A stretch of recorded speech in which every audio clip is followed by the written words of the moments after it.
my arrival, worm.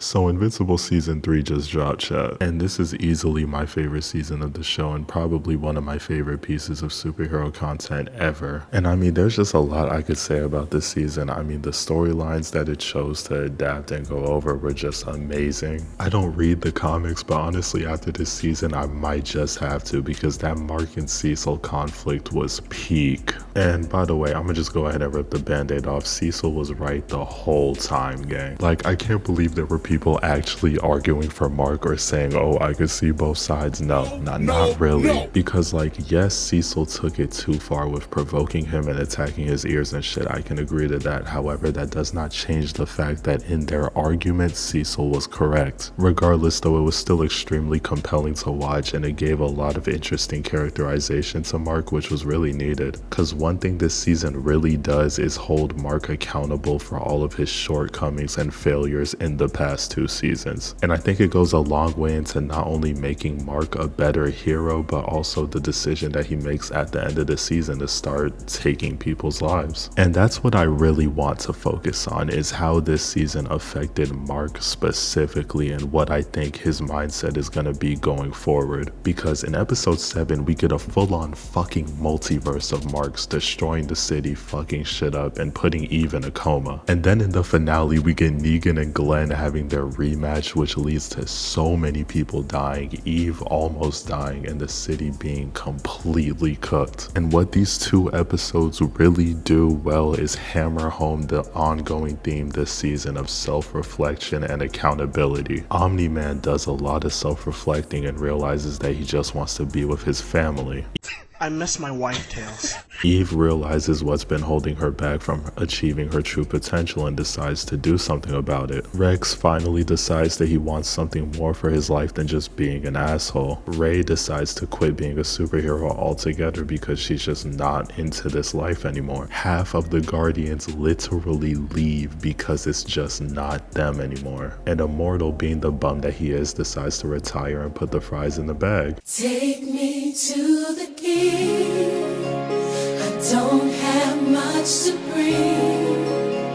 My heart and soul. Powerplex is a villain designed specifically to make Mark reflect on his failures and better himself. So of course it only makes sense that the final villain of the season is someone who's not only aware of who he is, but is unwilling to change completely no matter how bad he wants it. And it's because of this that it leads to Mark making the greatest change he's made in his entire superhero career. Not that him killing people's a good thing, just more so that's the most drastic change he's made. A lot of people have been calling Mark a bitch or a pussy or whatever for the way he acted in episode 7, but I mean, dog, did you see what was happening? He's literally being faced with the reality that it's because of him that the city continuously gets destroyed and the people he cares about are constantly being put in danger. I'm sure part of it is probably also that Mark himself just feels like he isn't deserving of being invincible. And I do find it so fascinating that throughout the show's runtime, you want Mark to go that extra mile to be willing to kill, because there are very extreme situations that he is being presented with. You want so much for him to stop holding back, only for when he stops doing it or makes the decision not to do it anymore, you're left with nothing but an empty feeling of no. And it's that kind of writing that I've come to expect from this show. And episodes 7 and 8 were just the perfect build up for this, like literally perfect. I would not change a thing. The Invincible War not only proved my glorious King Cecil to be right, but it also showed how far the links were that Mark's villains would go to get to him. Because even though Powerplex is technically wrong that it wasn't Mark who destroyed the city, he's also technically not wrong, because all of the Marks were able to do so because of the fact that Mark didn't kill Angstrom Levy, because of the fact that he chose to go stay by Eve's side instead of do what needed to be done as a hero. And the Conquest fight just cranked this shit up to like 11. I mean, they literally recreated the train scene, dog. Like, dude, is this shit not crazy? And this is even just further represented by when Mark believes that Eve was killed. Also, bro, like, I thought Eve was dead too, bro, and I was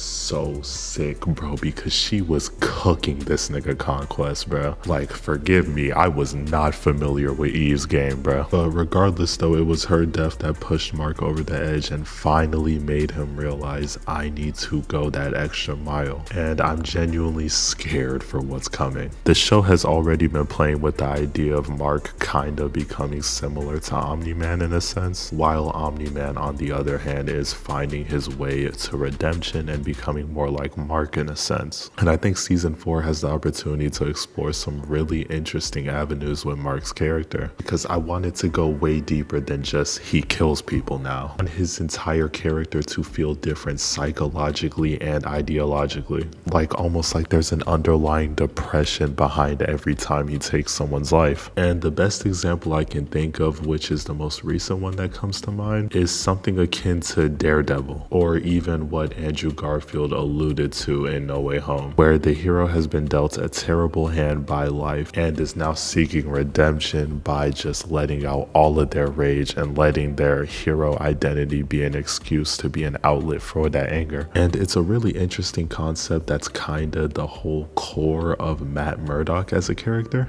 And it's really on my mind because I've been rewatching Daredevil for the past like week and a half, something like that, and also keeping up with Born Again.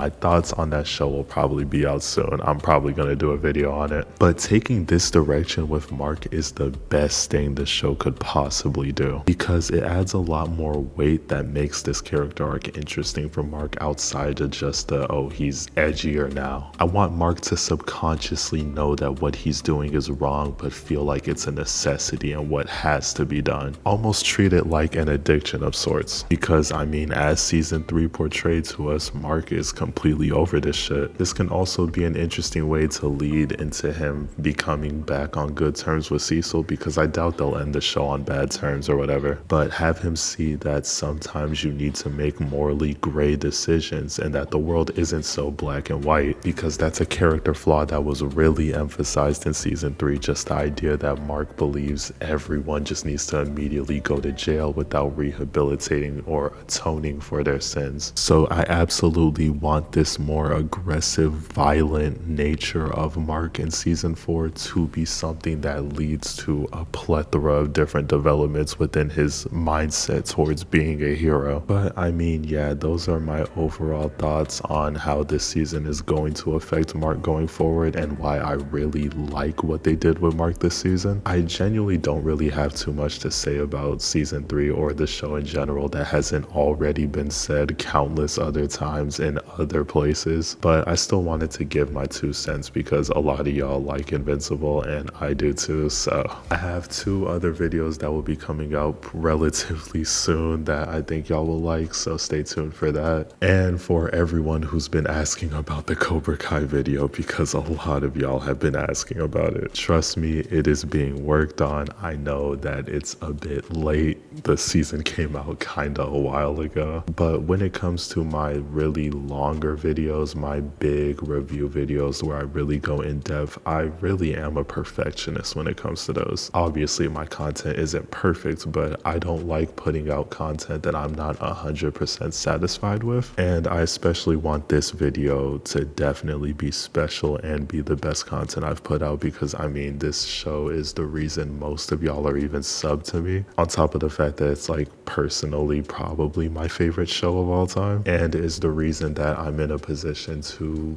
get paid yapping on the internet for y'all. So yes, the video will be out. It is pretty close to being done. That's all I can say regarding it, but I do have a couple of other videos that will probably drop before it, so just thug it out a little longer, y'all. I swear I'm not on no Cardi shit. Speaking of Cardi, he just dropped last night an album of the year, but regardless though, I'm out. Make sure to hit the gym, make some bread today, and I'm saying stream music,